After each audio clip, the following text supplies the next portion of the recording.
I'm Nick Altmeyer with linkinglewiscounty.com, and we're here today with Lee Vance and Crystal Collette, and they are part of the Indivisible Lowville group here in Lewis County.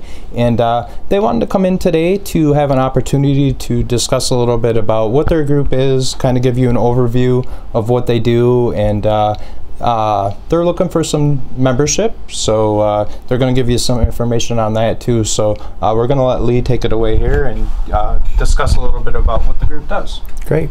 Thank you. We're a progressive grassroots organization. We started in February. That's the local Indivisible Lowville chapter started in February. And shortly after the election in 2016, Indivisible started as a group to promote progressive values and to resist the current administration in Washington.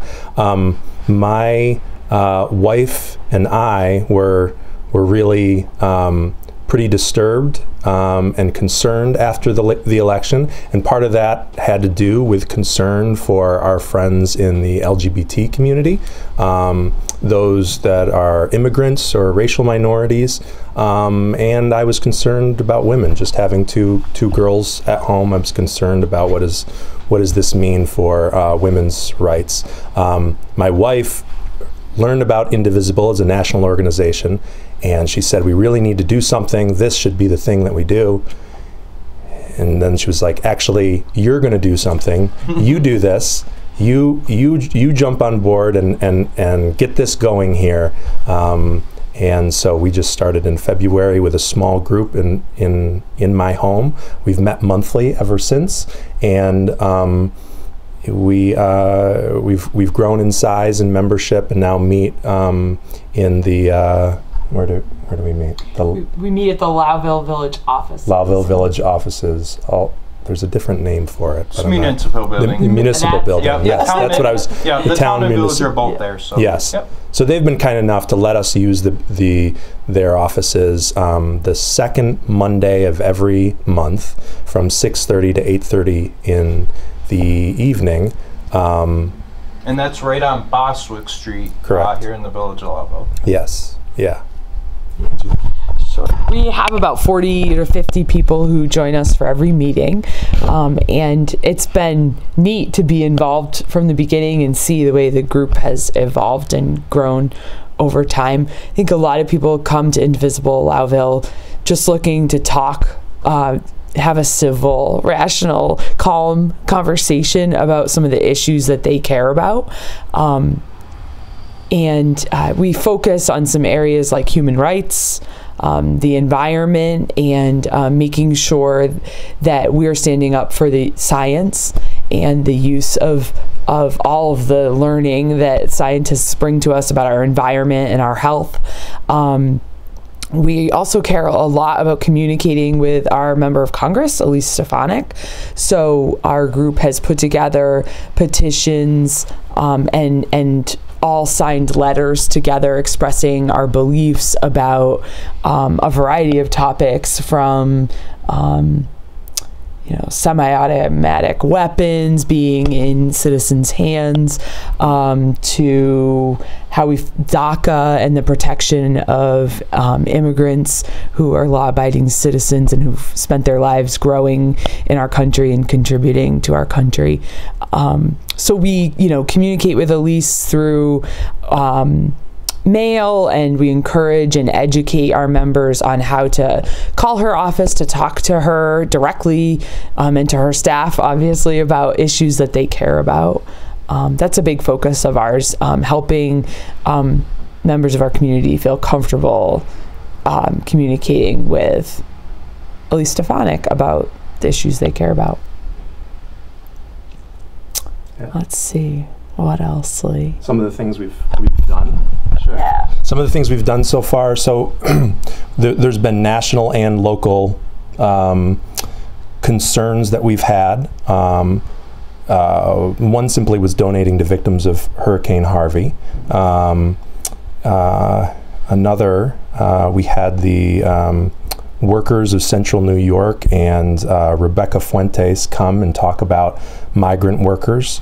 locally and in the North Country, and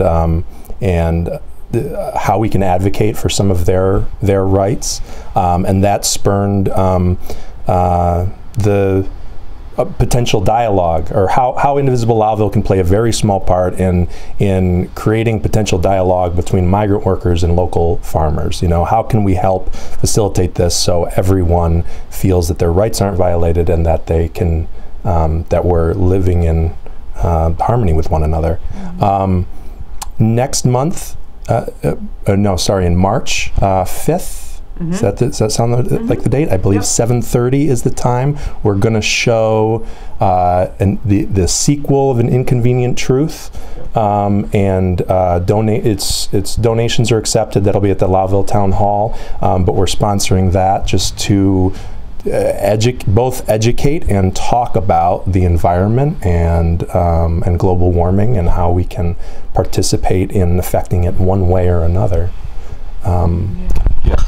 I think folks should, a lot of folks might be a little unclear about what Indivisible is and why someone would get involved. And I think my message to everyone is if you're not 100% comfortable with what's happening in Washington, if you feel like you want to join with other people to talk about your concerns about our government, and I think that's being a good citizen is involved in their government, questioning government, and calling our representatives, both our local representatives, our state representatives, our member of Congress, and our president to represent us, to understand our values, and to use language and make decisions and propose policies that we feel are just and that represent our values. So if you're concerned about inclusion, tolerance, and fairness in today's government at any level, I think you should come and check out our meeting and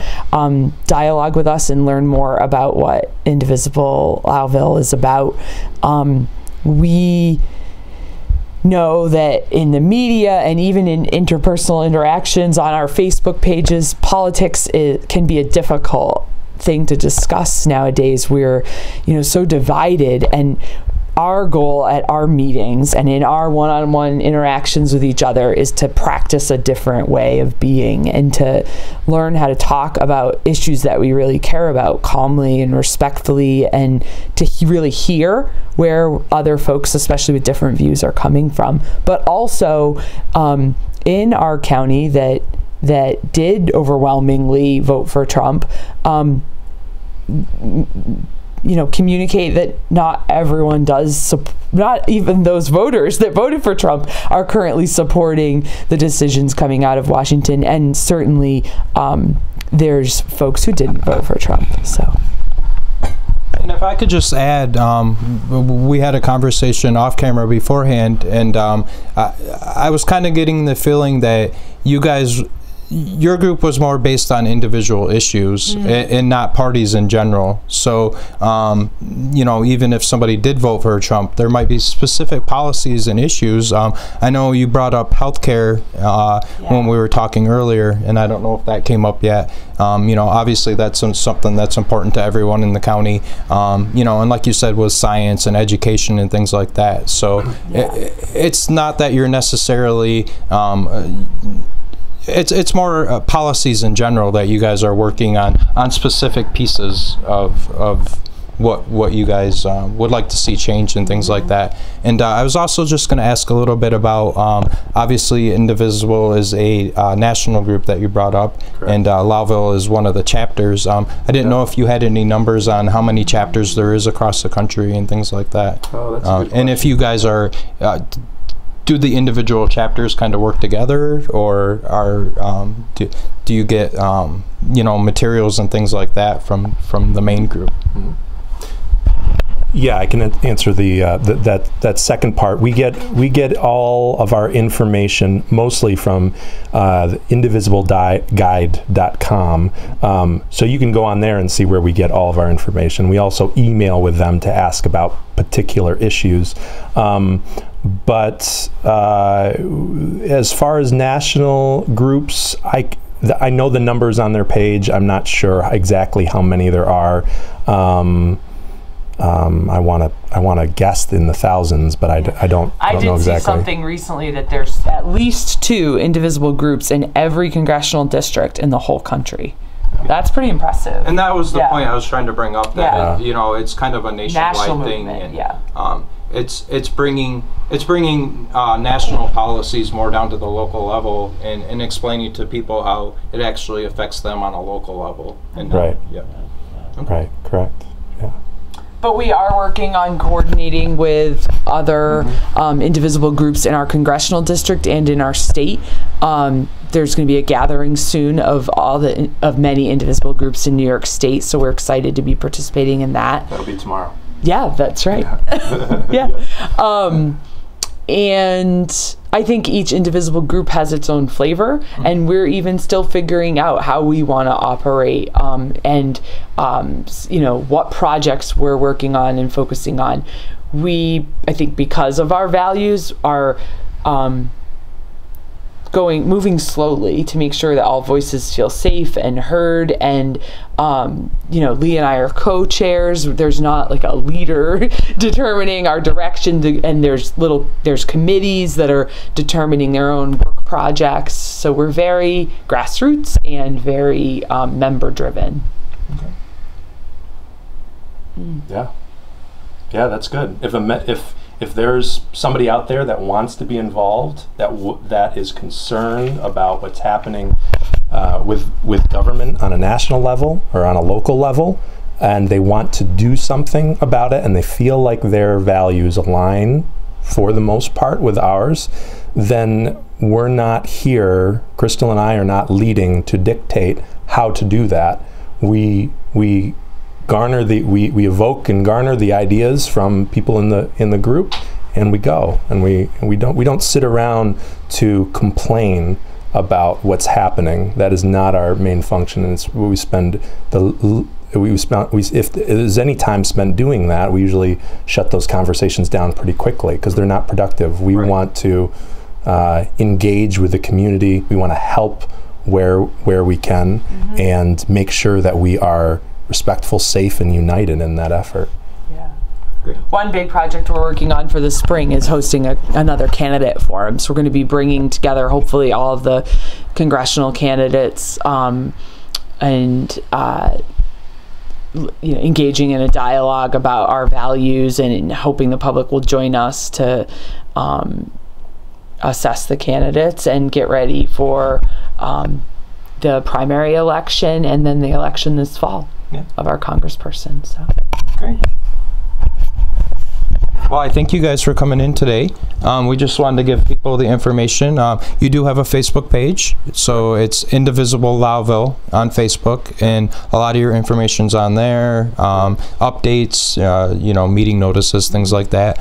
You did mention that you guys hold a regular monthly meeting on the second Monday of each month at 6:30 p.m. and that's at the municipal offices here in Lowville.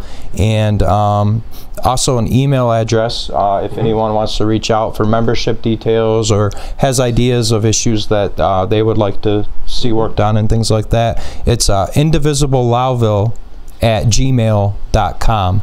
So as Lee said here, if there's anyone out there that just wants to get involved and looking for an outlet to be able to participate and work on some of the issues that might align with your group. So feel free to reach out to these guys. And again, like I said, really happy to have you in here today. And we wish you the best.